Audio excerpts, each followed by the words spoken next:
We head to Schots Home Emporium in Melbourne to check in with Natalee Bowen for some tips and tricks you can use in your own home.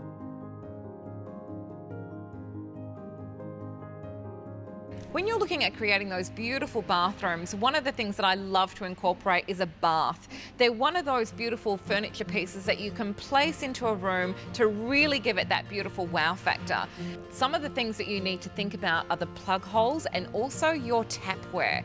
One of the reasons that that's important is that you need to know that a plug hole can be in the centre, on the side, or at one of each end.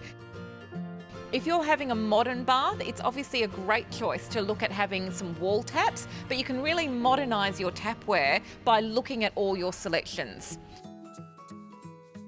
Freestanding bars are always the way to go because, again, you can really place them beautifully underneath a window, against a set of French doors, and really look at what sort of style that you're going for, whether you're wanting to go white or even choosing a black. And now we even have copper that we can choose from, or even concrete for a modern style bathroom. So these are all things that can create your style and your character in your bathroom.